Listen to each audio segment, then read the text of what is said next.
இன்றைக்கி நம்ம கேட்க போகிற 2 இன்சிடெண்ட் என்னோடய பர்சனல் எக்ஸ்பீரியன்ஸ் தான். ஃபர்ஸ்ட் இன்சிடெண்ட் நடந்தது 2022. ரெண்டாவது இன்சிடெண்ட் இப்போ தான் மார்ச் 18 அன்றைக்கி நடந்தது.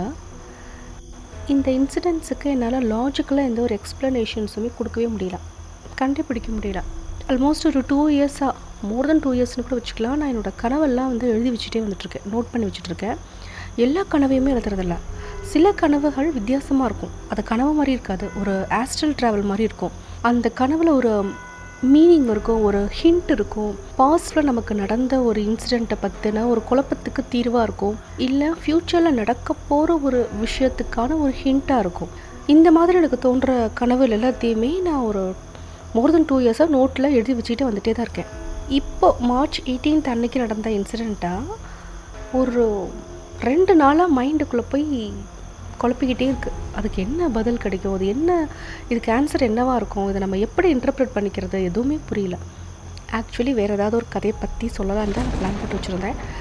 ஓகே, இந்த 2 இன்சிடெண்ட்டை பற்றி இன்றைக்கி ஷேர் பண்ணலாம் அப்படின்னு தான் பேசிகிட்ருக்கேன். அக்டோபர் 16, 2022, அது ஒரு ஞாயிற்றுக்கிழமை.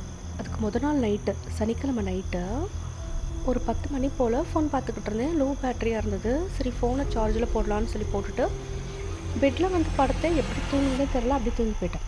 அப்போ அன்றைக்கி நைட்டு எனக்கு ஒரு கனவு வருது. அந்த கனவில் நான் என் சித்தியோடைய ஊரில் இருக்கேன், கும்பகோணத்தில். ஆனால் சித்தி வீட்டுக்கு போகலை. சித்தி வீடு எங்கே இருக்குன்னா அந்த கும்பேஸ்வரர் கோயில் அந்த ஏரியா, அந்த சரௌண்டிங்கில் தான் இருக்குது. ஆனால் வீட்டுக்கு போன மாதிரி எனக்கு கனவுல ஞாபகம் இல்லை. அந்த ஏரியாவில் ஒரு பஸ் ஸ்டாப்பில் தள்ளி, ஒரு பஸ் ஸ்டாப்புக்கு ரொம்ப தூரம் தள்ளி ஒரு இடம், அந்த இடத்துல என் ஃப்ரெண்டு ஒருத்தி நின்றுட்டுருக்கான். அவள் ஃப்ரெண்டு கைப்பிடிச்சு நான் பேசிகிட்ருக்கேன். என் ஃப்ரெண்டு யாருன்னா ஆக்சுவலி சித்திக்கு சொந்தக்காரவங்க தான் அவங்களாம். சித்தியோட ஹஸ்பண்ட், சித்தப்பா, அவங்க ரிலேட்டிவ்ஸ் தான் அந்த பொண்ணு. ஆனால் சொந்தக்காரங்கன்றதை விட சேம் ஏஜ், ரொம்ப பேசி க்ளோஸ் ஆகி ஒரு ஃப்ரெண்டு தான் அவள், நல்ல ஃப்ரெண்டு, குட் சோல். அவள் கூட நின்று நான் பேசிகிட்டு இருக்கேன். அப்போ நான் கூப்பிட்றேன் அவளை, வாடி நீ வீட்டுக்கு வாடி, எங்கடி இங்கே நின்றுட்டுருக்கா அப்படின்னு சொல்லி கைப்பிடிச்சு இழுக்கும்போது அவள் என்ன சொல்கிறான்னா, நம்ம வீட்டில் இருந்து தானே வந்தோம், இரு நம்ம இங்கேருந்து பேசுவோம் அப்படின்னு சொல்லி பேசிகிட்டு இருக்கா.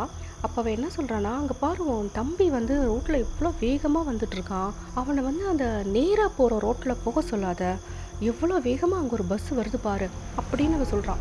நான் திரும்பி பார்க்குறேன், எனக்கு தம்பியும் கணக்கு தெரியல, முன்னாடி வர பஸ்ஸும் எதுவுமே தெரியல. நான் சொல்கிறேன், தம்பியோட பஸ்ஸில் நீ என்னடி உளறிட்டு இருக்க, வெயில் பாரு ரொம்ப அடிக்குது, தாங்கவே முடியல வெயில், வா நம்ம வீட்டுக்கு போகலான்னு சொல்லி அவள் கையை பிடிச்சி இழுக்கிறான். அவள் சொல்கிறான், நீ கூப்பிடாட்டி பரவாயில்ல, நான் கூப்பிட்றேன் இரு அப்படின்னு சொல்லிட்டு கையை ஆட்டி கூப்பிட்றா, தம்பியை வா அப்படின்ற மாதிரி கையை ஆட்டி கூப்பிட்றா. என்னடா இவன் இல்லாத நபர்களெல்லாம் கூப்பிட்றாளே அப்படின்னு சொல்லிட்டு நான் திரும்பி பார்த்தா அதோடு என் கனவு முடிஞ்சிருச்சு. அப்ரப்டாக கனவு முடிஞ்சிருச்சு. கண்ணை முடிச்சு பார்த்தேன், இருட்டாக இருக்குது, இன்னும் விடியவே இல்லை. அதில் ஒரு சந்தோஷம், ஏதோ ஒரு கனவு வந்துச்சு, ஆனால் இன்னும் விடியலை, இருட்டாக தான் இருக்குது, இன்னும் நம்ம ரொம்ப நேரம் ஜாலியாக தூங்கலாம் அப்படின்ட்டு திருப்பி நான் தூங்க ஆரம்பிச்சிட்டேன். அதுக்கப்புறம் மணி என்னன்னு பார்க்கல, எதுவுமே பண்ணலை, கண்ணை முடிச்சு திடீர்னு மொழி போதிச்சு திருப்பி கண்ணை முடிச்சு தூங்க ஆரம்பிச்சிட்டேன். மறுநாள் காலையில் 6 மணிக்கு அலாம் அடிக்கும்போது தான் எந்திரிச்சது. எந்திரிச்சு அலாம் ஆஃப் பண்ணும்போது என் ஃப்ரெண்டுக்கிட்ட இருந்து மெசேஜ் வந்திருக்கு. எனக்கு ஷாக்கிங்காக இருந்துச்சு, என்னடா நம்ம நேற்று நைட்டு தான் அவளை கனவில் பார்த்தோம், அவளே நமக்கு மெசேஜ் அனுப்பியிருக்காளேன்னா வாய்ஸ் நோட் அனுப்பிச்சி வச்சுருக்கா. எத்தனை மணிக்குன்னா நைட்டு 3:30 மணிக்கு அவள் கனவு கண்டிருக்கா. சேம் கனவு, என் கனவுல என்னென்னலாம் நடந்துச்சோ நான் சொன்னேனோ அது என் பெர்ஸ்பெக்டிவ்ல தான் சொல்கிறான். அந்த மாதிரி அவளோட கனவுல அவளோட பெர்ஸ்பெக்டிவ்ல தான் சொல்கிறான். நான் அவங்ககிட்ட சொன்னேன், தம்பி இருக்கான், பஸ் வருது, மெதுவாக போடின்னு சொன்னேன், நீ பார்த்துட்டு யாருமே இல்லைன்னடி. நான் அவன் தம்பியை கூப்பிடலான்னு சொல்லி கூப்பிட்டேன், பார்த்து திடீர்னு ஒன்றையே காணோம், நீ காணாமல் போயிட்ட, அதோட என் கனவு முடிஞ்சிருச்சு. என்னடா 3:30 மணிக்கு இப்படி ஒரு கனவு வந்துச்சு, முழிப்பு வந்துருச்சு அதோட, அதனால உனக்கு இந்த கனவு இப்போவே சொல்லணும், இல்லாட்டி மறந்துடுவேன்னு சொல்லிட்டு உனக்கு அமுச்சு வச்சேன்டி அப்படின்னு சொல்லிட்டு வாய்ஸ் நோட் சென்ட் பண்ணி வச்சுருந்தான். இதை கேட்டுகிட்டே எனக்கு அப்படியே செம்ம ஷாக்கிங் ஆயிடுச்சு. எப்படி எனக்கும் என் ஃப்ரெண்டுக்கும் ஒரே கனவு ஒரே ராத்திரியில் வர முடியும், அதுக்கு எப்படி பாசிபிலிட்டி இருக்க முடியும்? ஒரே ஒரு வித்தியாசம் என்னென்னா, இந்த கனவை அவள் எப்படி பெர்சீவ் பண்ணாலோ அவளோட பாயிண்ட் ஆஃப் வியூ, அந்த விஷயம் அவள் சொல்கிறா, நான் என்னோட பாயிண்ட் ஆஃப் வியூவை சொல்கிறேன். ஆனாலும் இந்த கனவை வெறும் ஒரு கனவு அப்படின்னு சொல்லிட்டு என்னால் இக்னோர் பண்ண முடியல. ஏன்னா அங்கே தம்பி பைக்கில் வரான், பஸ்ஸு வருது இப்படிலாம் சொல்லும்போது எனக்கு ரொம்ப ஒரு மாதிரி இருந்தது, பெயின்ஃபுல்லாக இருந்தது, மனசு அப்படி கனமாக இருந்தது, வெயிட்டாக இருந்தது. ஸோ நம்ம இதை ஃபோன் பண்ணி சித்தப்பாவுக்கு சொல்லலாம் அப்படி தான் பிளான் வச்சுருந்தேன். ஏன்னா சித்திக்கிட்ட சொன்னால் அவங்க பயந்துருவாங்க, தம்பிக்கிட்ட சொன்னால் அதை அவன் நம்பவே மாட்டான், ரொம்ப நீ பைத்தியம், நீ லூஸு, நீ கனவு கண்டுட்டு சொல்கிற, இது எல்லாமே அவன் கற்பனை தான் அப்படின்பா. ஆக்சுவலி இது கனவே தான் நான் சொல்கிறேன் அப்படின்னா, உன் கனவுக்கான இன்டர்பிரிட்டேஷன்லாம் என் லைஃப்பில் கொண்டு வந்து நீ திணிக்க பார்க்குற.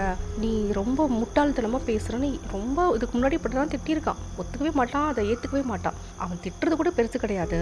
நம்ம ஒரு விஷயத்த செய்யாதன்னு சொல்லும்போது, உன்னோடது வந்து மூட நம்பிக்கை, உன் கனவெல்லாம் வேஸ்ட்டு, அதை நான் வந்து ப்ரூவ் பண்ணணும் அப்படின்றதுக்காகவே நீ போகாதன்னு சொன்ன அதே ரூட்டில் நான் போவேன் அப்படின்ற மாதிரி வேணும்னு செஞ்சு காட்டுவான். இப்படியெல்லாம் நம்மளால் ரிஸ்க் எடுக்க முடியாது. அவங்ககிட்ட பேசி நம்ம அதை கன்வே பண்ண வேண்டிய ஒரு ஆள் சித்தப்பா தான் அப்படின்னு சொல்லிட்டு அவருக்கும் காலையில் 7 மணிலேருந்து ஃபோன் போட்டால் அவர் ஃபோன் எடுக்கவே மாட்டேங்கிறாரு. ஃபுல்லாக ரிங் போதும் எடுக்க மாட்டேங்கிறாரு. சித்திக்கு ஃபோனு ஸ்விட்ச் ஆஃப். தம்பி ஃபோன் போட்டால் அவனும் எடுக்கலை. அவனுக்கான நான் ரொம்ப ட்ரை பண்ணலை, சித்தப்பாக்க தான் ட்ரை பண்ணிட்டு இருந்தேன். ஒரு 9 மணி இருக்கும். அப்போ தான் அவர் திருப்பி ரிட்டர்ன் ஃபோன் பண்ணுறாரு. பண்ணி பேசும்போது அவர்கிட்ட நான் அதெல்லாம் ஷேர் பண்ணிவிட்டு, தம்பியை வந்து அனுப்பாதீங்கப்பா, அந்த ரூட் வழியாக நீங்கள் பைக் எடுத்துகிட்டு போக விடாதீங்க அப்படின்னா சித்தப்பா பயங்கரமாக கத்த ஆரம்பிச்சிட்டாரு. இதெல்லாம் கேட்டுட்டு திட்டுறாரு. நீ முன்னாடி என்கிட்ட சொல்லியிருக்க வேண்டியதாரா, தம்பி இப்போ தான் வண்டி எடுத்துகிட்டு போனான், இரு வை நான் போய் பார்க்குறேன் அப்படின்ற மாதிரி வச்சுட்டு போயிட்டார் அவர். எனக்கா படப்படப்பாயிடுச்சு. என்னடா கடவுள் வந்த மாதிரி இருக்கே, என்ன நடக்குமோ அப்படின்னு சொல்லிட்டு இருக்கும்போது தம்பிக்கிட்ட இருந்து எனக்கு ஃபோன் வருது. அவன் ஃபோன் பண்ணி என்ன கேட்குறான்னா, நீ எப்போ வந்த ஊருக்கு அப்படிங்கிறான். நான் பதிலே கொடுக்கல, நான் பதில் பேசவே இல்லை. அதுக்குள்ளே என்ன சொல்கிறேன்னா, என்ன இப்போ தானே கூப்பிட்டியா நீயும் ஃப்ரெண்டு நின்றுட்டு வா நீங்கள், நான் வரத்துக்குள்ளே எங்கே போனீங்க, ஏன் இப்படி என்னை டென்ஷன் படுத்துறேன்னு என்னென்னமோ அவன் திட்ட ஆரம்பிச்சிட்டான். அவன் டென்ஷன் ஆகிட்டான். ஆனால் அவனை கூப்பிட்டுட்டு நாங்கள் இங்கே காணோம், உங்கள் 2 பேரும் இங்கே காணோம், எதாவது கடைக்கு போயிட்டீங்களா, என்னைய கூப்பிட்டு எதுக்கு அதுக்குள்ளே கடைக்கு போனீங்க, அந்த மாதிரி அவன் ரொம்ப திட்ட ஆரம்பிக்கவும் எனக்கு அப்போ வந்து மைண்டுக்குள்ளே நிறைய விஷயங்கள் ஓடுது. அப்போ என்ன நினச்சேன்னா, இவங்கிட்ட நம்மளோட கனவை பற்றி சொன்னோன்னா கண்டிப்பாக அவன் இன்னும் டென்ஷன் ஆகி வேணும்னே அந்த ரூட்டில் போவான். நான் அங்கே வரவே இல்லை, நான் ஊருக்கே வரலடா, நான் இங்கே தான் இருக்கேன் அப்படின்னு சொன்னோன்னா வேற யாரையோ பார்த்துட்டு தப்பாக நினச்சிட்டோம் போல இருக்குது அப்படின்னு சொல்லிட்டு அப்பவும் அவன் போயிடுவான்னு நினச்சிட்டு நான் என்ன சொன்னேன்னா, நீ ஒரு 5 நிமிஷம் அங்கேயே வெயிட் பண்ண, நான் வந்துட்டுருக்கேன் அப்படின்னு தான் சொல்லியிருந்தேன். வெயிட் பண்ணடா, நான் பேசுகிறேன், என்னை பேச விடு, நீ கொஞ்சம் நேரம் இரு, 2 மினிட்ஸ் வெயிட் பண்ணி, இந்த மாதிரி ஏதோ அப்படியே ட்ராக் பண்ணிட்டு இருந்தேன் அந்த காலை. பேசிகிட்டு இருந்தவன் என்ன பண்ணிட்டான், திடீர்னு கத்திக்கிட்டு, கும்பலாகவே கத்திக்கிட்டு, அவன் ஃப்ரெண்ட்ஸ் எல்லாம் போயிருந்துருக்காங்க. அவன் பின்னாடி அவன் ஃப்ரெண்டை, இன்னொரு பைக்கில் இன்னும் 2 ஃப்ரெண்ட்ஸ் வந்திருக்காங்க. தம்பி வந்து ஒரு நாய்க்குட்டி வளர்த்துட்டு இருந்தான், ராமு. ரொம்ப குட்டியில் ஒரு 8 மாதம் கிட்ட அந்த மாதிரி இருந்துச்சு அந்த நாய். அது எப்போவுமே இவன் கூடயே தான் சுற்றிட்டு இருக்கும். பைக்கில் போகும்போது நான் ராமுவையும் உட்கார வச்சு தான் கூப்பிட்டு போயிருந்திருக்கான். இப்போ அவன் பயங்கரமாக கத்துறான், ஃப்ரெண்டெல்லாம் கத்துறான். ஃபோன் பாதியிலேயே கத்திக்கிட்டே கட் பண்ணிட்டு ஓடி போயிட்டான் அவன் ஃபோனை. எனக்கு என்னடா நடக்குது அங்கே ஒன்றுமே புரியல. திருப்பி அவனுக்கு ஃபோன் போடுறேன், அவன் ஃபோன் எடுக்க மாட்டேங்கிறான். சித்தப்பாவுக்கு ஃபோன் போட்டால் அவனும் எடுக்கவே இல்லை. எனக்கு மண்டை அப்படியே குழம்பிருச்சு. அங்கே என்ன தான் நடக்குது, ஏன் இப்படிலாம் பண்ணுறாங்க, அங்கே கத்துறது மட்டும் தான் கேட்குது, எனக்கு வேறு எதுவுமே கேட்கல. கொஞ்ச நேரம் கழித்து சித்தப்பா ஃபோன் பண்ணார். ஒரு ஃபியூ மினிட்ஸ்லேயே சித்தப்பா ஃபோன் பண்ணி நிம்மதியாக இருக்குமா அப்படின்னாரு. என்னப்பா ஆச்சு அப்படின்னு கேட்டால், நின்றுட்டு இருந்தபோது தம்பி கத்திக்கிட்டே ஓடினானே ஃபோனை. அப்போ அவன் கூட்டிகிட்டு வந்தான், பைக்கில் உட்கார வச்சு கூட்டிகிட்டு வந்திருந்தான் ராமு. அந்த நாய்க்குட்டி வந்து கீழே குதிச்சு ஜம்ப் பண்ணி அந்த மெயின் ரோட்டில் அப்படியே ஓட ஆரம்பிச்சிருச்சு. அது ஏன் ஓடிச்சுன்னு தெரியல. யாரோ தூரத்தில் அது ஓனர் பக்கத்துலேயே தான், தம்பி அவன் கூடயே தான் இருக்கிறான். எப்படி அது பண்ணுச்சு, ஏன் பண்ணுச்சுன்னு தெரியல. அது பாட்டுக்கு ஓடிச்சு, முன்னாடி வந்த வண்டி இடிச்சு அது செத்து போயிடுச்சு அந்த நாய்க்குட்டி. சித்தப்பாவுக்கு இதை கேட்டுட்டு ராமு செத்து போயிடுச்சுன்னு ஒரு வருத்தம் இருந்தால் கூட, தன் பையனுக்காக நாங்கள் வளர்த்த அந்த பெட்டு வந்து அது சாக்ரிஃபைஸ் பண்ணிருச்சு, இது எவ்வளோ பெரிய ஒரு விஷயம், நம்ம சோறு போட்டதுக்கு அது பண்ணிருச்சோமா அப்படின்னு அவர் ரொம்ப பேசினார். அந்த நாய்க்குட்டியை வந்து ரொம்ப புகழ்ந்து, அது 5 அறிவே கிடையாது, ரொம்ப அதுக்கு ஒரு நாலேஜ் ரொம்ப அதிகம், இப்படிலாம் அவர் சொன்னார். எனக்கு உண்மை அதெல்லாம் கேட்கும்போது அது உண்மைதானோ அப்படின்னு தோணுச்சு. நமக்கு ஒரு கனவு வருது, அந்த கனவில் ஏதோ நடக்க போகுதுன்னு நமக்கு ஒரு இன்ட்யூஷன் மாதிரி தெரியுது. ஆனால் அந்த நாய்க்குட்டிக்கு எப்படி தெரிஞ்சுது, அது என்ன மாதிரி முடிவெடுத்தது, அது ஏன் போச்சு. கனவில் என் ஃப்ரெண்டு சொன்னது என் தம்பியை மட்டும்தான் பார்த்ததா சொன்னான். அதை ராமு நாய்க்குட்டியை பார்த்ததா அவன் சொல்லலை, அவங்க ஃப்ரெண்ட்ஸ் யாரும் வந்ததா அவன் சொல்லலை. பின்னாடி அவன் பைக்கில் பின்னாடி உட்காந்துருந்த ஃப்ரெண்டை பற்றி கூட அவன் சொல்லவே இல்லை. இதில் வந்து பார்த்தா என் தம்பிக்கு வந்த ஏதோ ஒரு விஷயத்த அவன் வளர்த்த நாய்க்குட்டி வாங்கிட்டு போயிடுச்சு. இதுக்கு வேறு மாதிரி என்னால் இன்டர்பிரட் பண்ண முடியல அந்த ட்ரீமை. இந்த ட்ரீமுக்கு அப்புறமா இருந்து தான் நான் வந்து நோட் பண்ண ஆரம்பித்தேன், கனவெல்லாம் எழுதி வைக்கணும் அப்படின்னு. எல்லா கனவையும் எழுத மாட்டேன். இந்த மாதிரி ஏதோ சம்திங் ஒரு மீனிங் இருக்குமோ, அதில் நம்ம லைஃப்பில் பாஸ்டில் நடந்த விஷயத்துக்கு ஏதாவது ஒரு மீனிங் இருக்குமா, இல்லை ஃப்யூச்சரில் ஏதாவது நடக்க போகிறதுக்கு ஒரு ஹிண்டாவது கொடுக்குமான்னு எனக்கே தோன்ற கனவெல்லாம் நிறைய நோட்டு போட்டு எழுதி வச்சுட்டே இருக்கேன். இந்த கனவுக்கு மீனிங் இதுதான் மீனிங். என் தம்பியோட உயிரை வந்து அந்த நாய்க்குட்டி காப்பாற்றிருச்சு, இதுதான் மீனிங். பட் எப்படி என் ஃப்ரெண்டுக்கும் எனக்கும் ஒரே கனவு வர முடியும்? இது என் தம்பிக்கிட்ட சொன்னாலும் அவன் நம்ப மாட்டான். நீ இந்த இன்சிடெண்ட்டுக்கெல்லாம் அப்புறமா நடந்ததுக்கப்புறம் உன் மூளை வந்து இப்படி வேலை செய்யுது, நீ இட்டுக்கட்டி கதை சொல்கிற, நீ வேறு ஏதோ கனவு கண்டிருப்ப, உன் ஃப்ரெண்டோடைய மெசேஜெல்லாம் கேட்டதுக்கப்புறம் நீ இதே கதவை தான் நீ கண்டாத மாதிரி நீ ஏன் அப்படி சொல்கிற அந்த மாதிரி அவன் ஏதாவது ஒரு லாஜிக்கல் எக்ஸ்ப்ளனேஷன் சொல்லிட்டு அவன் கொடுத்துட்டு வந்துடுவான். அதனால் அவங்ககிட்டலாம் பெருசாக நான் ஆர்கியூலாம் பண்ணலாம், விட்டுட்டேன். இந்த இன்சிடெண்ட் இதோட முடிஞ்சிருச்சு. இப்போ அடுத்த இன்சிடெண்ட் மார்ச் 18 அன்னைக்கு இப்போ ரீசெண்டாக நடந்துச்சு. நாங்கள் இப்போ வாடகைக்கு இருக்கிற வீடு வந்து ஹவுஸ் ஓனர் நீங்கள் வெக்கேட் பண்ணுங்க அப்படின்னு சொல்லிட்டாரு. ஸோ அதனால் வீடு தேடிட்டு தான் இருக்கும். இந்த ஏரியாக்குள்ளார எங்களோட பட்ஜெட்டுக்கு ஏற்ற மாதிரி வீடு போயிடலாம் அப்படின்னு சொல்லிட்டு பிளான் பண்ணி தேடிட்டுருக்கோம். இந்த வீட்டில் இருக்கிறதுக்கு முன்னாடி ஒரு ஃப்ளாட்டில் இருந்தோம், அதுக்கும் முன்னாடி இன்னொரு ஃப்ளாட்டை. அது வந்து ஒரு ஹைரைஸ் பில்டிங்கு, அதில் 12 ஃப்ளோரும் இவ்வளோ இருக்கும். நாங்கள் இருந்த ஃப்ளோர் வந்து 9th ஃப்ளோரு. வீட்டோட நம்பர் 904. பழைய வீடு, ஒரு 3 வருஷத்துக்கு முன்னாடி இருந்த வீடு அது. இப்போ இருக்கிற வீட்லேயும் சரி, இல்லை எந்த ஃப்ளாட்டுக்கு போய் எங்கே இருந்தாலும் அக்கம் பக்கத்து வீட்டுக்காரவங்க கிட்டலாம் நான் அந்தளவு பேசவே மாட்டேன், பழகவே மாட்டேன், எதுவுமே பண்ண மாட்டேன். இப்போ கூட யார் இருக்கானே தெரியாது. அந்த மாதிரி அந்த ஃப்ளாட்டில் இருக்கும்போது யாரையுமே தெரியாது. ஆனால் எதிர் வீட்டில் ஒருத்தவங்க இருந்தாங்க, அவங்க பேர் ஜெயந்தி. அந்த ஜெயந்தி கிட்ட வந்து நான் ஃபோன் நம்பர் வாங்கி வச்சுருந்தேன். அவங்க பேர் தெரியும், ஃபோன் நம்பர் தெரியும். அங்கே இருக்கும்போதே அந்தளவு பேசுனது கிடையாது, மெசேஜ்லாம் பண்ணதே கிடையாது. அந்த வீட்டையும் காலி பண்ணிட்டோம். நான் ஃபோனே நிறைய ஃபோன் மாற்றிட்டேன், ஒரு 4 ஃபோன் அது மாற்றிருப்பேன். அந்த காண்டாக்ட் நம்பரே என்கிட்ட கிடையாது, ஜெயந்தியோட நம்பரே என்கிட்ட இல்லை. இன்ஃபேக்ட் நான் ஜெயந்தியை மறந்தே போயிட்டேன். இத்தனை வருஷத்தில் நம்ம எப்படி எத்தனை பேர் கடந்து வந்திருப்போம், எல்லாரையுமே டெய்லி நான் ஞாபகம் வச்சுக்கோமா, அப்படி ஒரு பர்சனையே நான் மறந்துட்டேன். 18 அன்னைக்கு காலையில் ஒரு 10:30 இருக்கும். அப்போ வந்து அப்படியே தூக்கம் கண்ணு அப்படியே கட்டுது. தூங்கலாமா, கொஞ்சம் நேரம் தூங்கி எந்திரிக்கலாம்னு சொல்லி படுத்தது தான். எப்படி வந்து அவ்வளோ நேரம் தூங்கினே தெரியல, 12 மணி வரைக்கும் தூங்கிட்டேன். அந்த தூக்கத்தில் எனக்கு ஒரு கனவு. அந்த கனவில் வீடு தேடிகிட்டே இருக்கிறதுனால அந்த கனவு வந்திருக்கலாம். ஒரு வீடு தேடிட்டு போகிறோமா, அது அந்த பழைய அப்பார்ட்மெண்ட் மாதிரியே இருக்குது. 9th floor, 904. அப்போ அந்த ஜெயந்தி வந்து என்ன சொல்கிறாங்க அப்படின்னா, எங்கே நீங்கள் 9th ஃப்ளோர் 904 தான், அவங்க தானே நீங்கள், அந்த வீடு வந்து ஈஸ்ட் ஃபேஸிங்க அப்படின்னு சொல்கிறாங்க. சம்மந்தமே இல்லாமல் என்னங்க அப்படி சொல்கிறீங்க, இவங்க இப்படி சொல்கிறாங்களே அப்படின்னு சொல்லி நான் நினச்சிட்டு, நான் என்ன சொல்கிறேன்னா, இல்லைங்க நாங்கள் தான் அந்த வீட்டில் இருந்தோமே, எனக்கு தெரியாதா, அது வந்து நார்த் ஃபேஸிங் வீடுங்க அப்படின்றேன். ஆனால் அந்த ஜெயந்தி வந்து விடவே இல்லை, கிடையவே கிடையாது, நீங்கள் போய் பாருங்கள், அது ஈஸ்ட் ஃபேஸிங் தான். நான் சொல்கிறேன் எனக்கு தெரியாதா, நீங்கள் போங்க போங்க அப்படின்னு சொல்லி அது அவ்வளோ ஃபோர்ஸ் பண்ணுது. ஏன்னா அந்த லேடிக்கிட்ட நம்ம ஏன் ஆர்கியூ பண்ணணும், ஆர்கியூ பண்ண வேணாம், விட்டுருவோம் அப்படின்ற மாதிரி நான் விட்டுட்டேன். இவங்களுக்கு எக்ஸ்பிளைன் பண்ணி என்னால் புரிய வைக்க முடியாது அப்படின்னு நம்ம கனவுலேயே நான் நினச்சிக்கிறேன். இதை விட்டுருவோம், அந்த பேச்சை இவங்க கூட பேச வேண்டாம்னு விட்டுட்டுறேன். கனவு முடிஞ்சிருச்சு. கனவு முடிஞ்சு ஃபோன் எடுத்து பார்த்தா மணி 12 மணி. ஐயோ நம்ம 12 மணி வரைக்கும் தூங்கிட்டோமே, என்ன ஒரு அநியாயம் அப்படின்னு சொல்லி நானே நினச்சிட்டு இருக்கும்போது அதில் ஒரு நோட்டிஃபிகேஷன் வந்திருக்கு. இன்ஸ்டா வந்து ஒரு சஜஷன் கொடுத்துருக்கு, you might no this person, to you want to follow அப்படின்னு சொல்லி அது நோட்டிஃபிகேஷன் அனுப்பும்ல, ஏதாவது யாரையாச்சும் பிடிச்ச சஜஷன்னு சொல்லிட்டு. அந்த மாதிரி அது யாரை சஜஸ்ட் பண்ணுதுன்னா இந்த ஜெயந்தியை தான் பண்ணுது. எனக்கு ஷாக்கிங் ஆகிடுச்சு. நம்ம கனவுல இப்போ தானே அந்த ஜெயந்தியை பற்றி கனவு கண்டோம், எப்படி ஜெயந்தின்ற பேரே வந்திருக்கு, இது அதே ஜெயந்தி தானேன்னு எனக்கு தெரில. எனக்கு ஜெயந்தி நிறைய ஃப்ரெண்ட் இருக்காங்க, அதுவும் ஒன்று தானே, சேம் பர்சன் தானே, நம்ம உள்ளே போய் செக் பண்ணி பார்த்துருவோம் அப்படின்னு சொல்லி பார்த்தா அது அதே ஜெயந்தி தான். ரொம்ப ஷாக்கிங்காக இருந்தது எனக்கு. எப்படி என் கனவுக்குள்ளே என் மூளைக்குள்ளே வந்த ஒரு நபரை நான் தூங்குற இதே நேரம் இன்ஸ்டா எப்படி சஜஸ்ட் பண்ண முடியும்? நம்ம பேசுகிற விஷயங்கள் தான் இது ஒட்டுக்கிட்டுருக்கு, யூடியூபும் கூகுள்லாம். நம்ம கனவுக்குள்ளே வந்த பர்சனை எப்படி அது சஜஸ்ட் பண்ணுது எனக்கு தெரியவே இல்லை. நானும் கொஞ்சம் நேரம் யோசித்து பார்த்தேன். என்னுடைய மைண்டுக்குள்ளே அந்த பழைய வீடும் இல்லை, எந்த பர்சனும் இல்லை, யாருமே இல்லை. ஏன் திடீர்னு அந்த ஜெயந்தியை வந்து சஜஸ்ட் பண்ணணும்னு எனக்கு தெரியலை, விட்டுட்டேன். இதுக்குள்ளே நம்ம ரொம்ப போய் டீப்பாக போய் இதுக்கு மீனிங் தேடணும்னு பார்த்தோன்னா நமக்கு மூளை தான் குழம்பும்.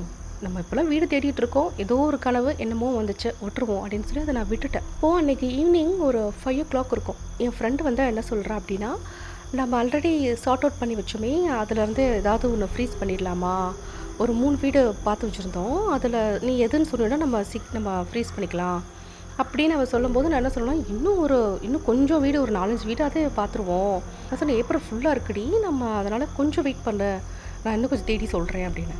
ஐயோ நீ ரொம்ப நாள் இழுத்துட்டே இருக்கப்போ அப்படின்னு சொல்லி போயிட்டான். அப்போ என்னடா அவள் திட்டிகிட்டு இருக்காளே, நம்மளும் அதை பார்ப்போம் அப்படின்னு சொல்லிட்டு திருப்பியும் நான் ஃபோன் எடுத்தேன். அந்த மத்தியானத்தில் இருந்தால் அந்த 5 மணி வரைக்கும் நான் ஃபோனை டச்சே பண்ணலை. 5 மணிக்கு தான் திருப்பி அந்த ஃபோன் எடுக்கிறேன். ஃபோன் எடுக்கும்போது நோ ப்ரோக்கர்லேருந்து ஒரு மெசேஜ் ஒன்று வந்திருக்கு. இந்த ஏரியாவில் இந்த பட்ஜெட்டில் நீ வீடு தேடிட்டு இருந்தே, புதுசாக வந்து ஒரு போஸ்டிங் இருக்குது, இன்றைக்கி வந்து ஒரு ஆட் போஸ்ட் பண்ணியிருக்காங்க, அதை நீங்கள் பார்க்குறியா அப்படின்னு சொல்லிட்டு. சரி ஓகே அதை போய் பார்க்கலாமே அப்படின்னு சொல்லி பார்த்தா அது ஒரு ஹைரைஸ் பில்டிங். அதில் 9th ஃப்ளோரில் ஒரு வீடு. அது 9th ஃப்ளோர். ஆனால் வீட்டோட நம்பர் வந்து எழுதலை. 9th ஃப்ளோர் அப்படின்னும் போது எனக்கு கனவுல ஞாபகம் வர ஆரம்பிச்சிருச்சு. என்னது 9th ஃப்ளோரா அப்படின்ட்டு. ஃபேஸிங் என்னன்னு சொல்லி பார்த்தா east facing. 9th floor east facing. கனவுக்கும் அதுக்கும் ஏதாவது இது ரெண்டுத்துக்கும் ஏதாவது ஒரு லிங்க் இருக்குமா அப்படின்னு சொல்லி நான் நினச்சிட்டு அந்த ஆடை கொண்டு போய் என் ஃப்ரெண்ட்ட கொடுத்துட்டேன். இந்த வீடு ஒன்று இருக்குது, இது கூட இன்னும் 2 வீடு இருக்குது, நம்ம போய் பார்க்குறதா இருந்தால் பார்க்கலாம் அப்படின்னு சொல்லிட்டு அவகிட்ட நான் கொடுத்துட்டேன். காண்டாக்ட் பண்ணி பேசுடி அப்படின்னு சொல்லிட்டு. அதுக்கப்புறம் அவள் பேசினா ஓனர்கிட்ட அந்த மாதிரி இது ஈஸ்ட் ஃபேஸிங்காக பேசிக்காக கேட்குறது மட்டும்தான். ரெண்ட்டு அட்வான்ஸு எங்களுக்கு ஈஸ்ட் ஃபேஸிங் தான் ப்ரிஃபர் பண்ணுறோன்றதுனால இது மட்டும் தான் கேட்குறோம். நம்பர்லாம் யாருமே யூஸ்வலாக கேட்க மாட்டாங்க. இந்த மாதிரி நம்பர் மேலே பெருசாக ஒன்றும் தோணலை. அப்படியே அது கிளம்பி வீடு பார்க்கலான்னு சொல்லிட்டு கிளம்பி போயிட்டு அந்த அப்பார்ட்மெண்ட்டில் செக்யூரிட்டி கேட்டுக்கிட்ட போயிட்டு அந்த செக்யூரிட்டி வந்து கேட்பான்ல, நீங்கள் யாரை பார்க்கணும், எந்த பிளாக்கு, வீட்டு நம்பரை, ஓனர் நம்பர், இதெல்லாம் கேட்கும்போது தான் அப்பா அவள் சொல்லும்போது தான் எனக்கே தெரிய வருது அந்த வீட்டு நம்பரை 9th ஃப்ளோரில் 904. செம்ம ஷாக்கிங் ஆகிடுச்சு. இப்போ நான் என்ன நினச்சிக்கிட்டேன் அப்படின்னா, இப்போ நாங்கள் கரண்ட்டாக இருக்கிற வீட்டோட நம்பர் வந்து 309. அதனால் நான் ஆல்ரெடி என் கனவில் வந்த வீட்டோட நம்பர் வந்து ஜெயந்தி சொன்னிச்சு, அது 904 ஆனால் நான் என்ன நினச்சிக்கிட்டேன்னா, அந்த வீட்டில் நம்ம இல்லவே இல்லை. நம்ம இருந்த வீட்டு நம்பர் வந்து 903. இப்போ இருக்கிறது வந்து 309. அது அப்படியே உல்ட்டாவாக போட்டு 903 தான் இருந்தோம். இந்த கனவுக்கும் ஜெயந்தி சொன்னதுக்கும் சம்மந்தம் இல்லை அப்படின்லாம் நான் யோசித்து வச்சுருந்தேன். இப்போவும் நான் அதே தான் யோசித்தேன். அந்த அப்பார்ட்மெண்ட்டை புதுசாக பார்க்க போகிற அப்பார்ட்மெண்ட்டில் லிஃப்ட்டில் ஏறும்போது என்ன யோசிச்சுட்டு இருந்தேன்னா, இதுக்கு 904ன்றாங்களே, அப்போ நம்ம கண்டிப்பாக பழைய வீட்டில் 903 தான் இருந்திருக்கோம். கனவுல வந்த மாதிரி ரியலாக நடக்கிறதுக்கு சான்ஸே கிடையாது, இப்படியெல்லாம் நடக்கவே முடியாதுன்னு சொல்லி அவ்வளோ ஸ்ட்ராங்காக இருந்தேன். போய் அந்த வீட்டையும் பார்த்துட்டு வந்தாச்சு. அது ஒரு ஈஸ்ட் ஃபேஸிங் வீடு தான். 9th ஃப்ளோரில் 904 தான் அந்த அப்பார்ட்மெண்ட்டு ஃப்ளாட்டு நம்பர். உள்ளே போய் அந்த வீட்டை பார்க்கும்போது எனக்கு ஃபீல் ஆகுது. என் ஃப்ரெண்டுக்கு எந்த ஒரு ஃபீலுமே வரல. அவன் நார்மலாக எப்படி நமக்கு ஒரு வீட்டில் என்ன மாதிரி பார்ப்போமோ அது மாதிரி பார்த்துட்டு இருந்தா. பட் எனக்கு என்ன ஃபீல் ஆகுது அப்படின்னா, அந்த வீட்டில் ஒரு பொண்ணோட சோல் இருக்கிறத என்னால் ஃபீல் பண்ண முடிஞ்சது. ஒரு யங்காக இருக்கிற ஒருத்தவங்க, ஒரு 20 இயர்ஸ் தான் இருக்கும், அந்த மாதிரி ஒரு சோலோட ஒரு ப்ரெசன்ஸை நான் ஃபீல் பண்ணேன். அதுக்கும் மேலே அந்த சோல் வந்து ரொம்ப ஹார்ம்ஃபுல்லாலாம் இல்லை, ரொம்ப ஒரு குட் சோல். அமைதியாக அந்த இடத்துக்கே அது என்னமோ ப்ரொடெக்ஷன் கொடுக்குற மாதிரி அப்படி ஒரு சோல் அது. அதை நான் ஃபீல் பண்ணேன். ஆனால் மேற்கொண்டு அது கூட காண்டாக்ட் பண்ணுறதுக்கு அதெல்லாம் நான் எதுவுமே ட்ரை பண்ணலை. எனக்கு அந்த கனவும் இந்த நம்பர் வீடு எல்லாமே அப்படியே ஒரு மாதிரி மைண்டுக்குள்ளே ஓடிட்டே இருந்துச்சு. நான் இப்போ என்ன நினச்சேன்னா, நம்ம வீட்டுக்கு வந்துட்டு அந்த பழைய வீட்டோட நம்பரை நம்ம இன்னொரு முறை செக் பண்ணி பார்த்துருவோம் அப்படின்னு. வீட்டுக்கு வந்துட்டோம், நைட் ஆகிடுச்சு. எனக்கு மைண்டுக்குள்ளே ஓடிக்கிட்டே இருந்துச்சு. ஆனால் இந்த எந்த விஷயத்தையும் நான் என் ஃப்ரெண்டுக்கிட்ட நான் ஷேர் பண்ணவே இல்லை. நோட்டில் நான் எழுதி வச்சதோடு சரி. இந்த கனவு மட்டும் எழுதி வச்சுருக்கேன். ரியல் ஹேப்பனிங் நடந்தது, இது எனக்கு மட்டும்தான் தெரியும், வேறு யாருக்குமே தெரியாது. நான் இன்னும் அவர்கிட்டலாம் ஷேர் பண்ணலை. இப்போ நைட்டெல்லாம் வந்து நான் தேடி பார்க்குறேன்.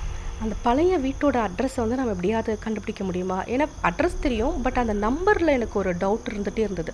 அந்த நம்பர் என்ன நம்பர்னா, பழைய லெட்டர், அதை பேங்க்லேருந்து வந்து லெட்டர் ஏதாவது செக் பண்ணலாமா? நம்ம பழைய அட்ரஸில் மாற்றிருப்போம். இப்போ என்னால் கண்டுபிடிக்கவே முடியல. கடைசியில் ஏதோ கண்டுபிடிச்சி ஒரு லெட்டர் எடுத்து பார்த்துட்டேன். அந்த லெட்டரில் இருந்த நம்பர் 904 தான்.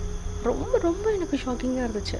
எப்படி ஒரு ஃப்ளாட்டில் இப்போ 9th ஃப்ளோர்னு ஒன்று இருந்தால் அது 904 ஒரு நம்பர் இருக்கும், இதெல்லாம் காமன் தானே அப்படின்னு என்னால் எடுக்க முடியல. ஏன் என் கனவுல அதே நம்பர் வரணும்? ஏன் 904 அங்கேயும் வாடகைக்கு இருக்கணும்? 1 இருக்கலாம், 2 இருக்கலாம், 3 இருக்கலாம், 10 வரைக்கும் எத்தனை வீடு இருக்கோ எத்தனை வீடு வேணாலும் இருக்கலாம்ல. கரெக்டாக அதிகம் இருக்கணும். நம்பர்ஸ் எல்லாம் அதுக்குள்ளே ஒரு ஒத்துமை இருந்தால் கூட ஜெயந்தி அப்படிங்கிற அந்த பேர் ஏன் இங்கே மென்ஷன் ஆகுது எனக்கு தெரியல. இங்கே என் கனவுல வந்த ஜெயந்தி, இன்ஸ்டா ரெக்கமெண்ட் பண்ண ஜெயந்தி, இது ரெண்டுத்துக்கு தான் லிங்க் இருக்கே தவிர புதுசாக போகிற அந்த வீட்டுக்கும் ஜெயந்தின்ற பேருக்கும் ஏதாவது ஒரு லிங்க் இருக்கான்னு கேட்டால் எனக்கு தெரியல. ரொம்ப டீப்பாக அதுக்குள்ளே நான் போகவே இல்லை. இந்த கனவுக்கு அர்த்தம் என்னன்னா, இந்த வீட்டுக்கு நீ போ, இந்த வீட்டுக்கு தான் நீ போகணும் அப்படின்ற மாதிரி கனவு சொல்லுதா, இல்லை நீ இப்படி இன்னைக்கு இந்த மாதிரி ஒரு வீட்டை போய் பார்ப்ப, அந்த வீட்டுக்கு நீ போயிடாத அப்படின்னு கனவு சொல்லுதா, எனக்கு மீனிங்கே தெரில. ஆனால் நான் எப்படி டிசைட் பண்ணி வச்சுக்கிட்டேன்னா, இந்த வீட்டுக்கு போகக்கூடாது அப்படின்னா, நான் போகணும், அந்த வீட்டுக்கு தான் போகணும் அப்படின்னா, கனவு மூலியமாக சரி, ஃபோன்லேயும் சரி, எதோ நடந்து இவ்வளோ இண்டிகேஷன் கொடுக்குதுன்னா நம்மளை அந்த வீட்டுக்கு இழுத்துட்டு போகணும், ஒரு எனர்ஜி இருக்குது, ஒரு ஃபோர்ஸ் இருக்குது, நம்மளை அந்த வீட்டில் தான் போக வைக்கணும்னா அதுவே போக வைக்கட்டும். நான் என் முடிவுப்படி அந்த வீட்டுக்கு போகவே கூடாது அப்படின்ற முடிவில் தான் இருக்கேன். என்ன ஆனாலும் சரி, நானாக அந்த வீட்டுக்கு ரெண்ட்டுக்கு போகிறதுக்கு ட்ரை பண்ணவே மாட்டேன். வேறு ஏதாவது ஹையர் எனர்ஜிஸ் நம்மக்கிட்ட காண்டாக்ட் பண்ண ட்ரை பண்ணுறாங்களா, இல்லை நாமளே ஆஸ்ட்ரல் ட்ராவலில் ஃப்யூச்சரை போய் பார்த்துட்டு அதை நம்ம கனவுன்னு நினச்சிக்கிட்டு நம்மளோட கனவுக்கு மீனிங் ஏதாவது கிடைக்குமான்னு நம்ம அப்படி தேடிட்டு இருக்கோமா? இதுக்கு அர்த்தமே எனக்கு புரியல. இந்த மாதிரி உங்களோட லைஃப்பில் ஏதாவது இன்சிடென்ட்ஸோ இல்லை கனவுகளோ வந்திருந்தா அதை என் கூட ஷேர் பண்ணுங்கள்.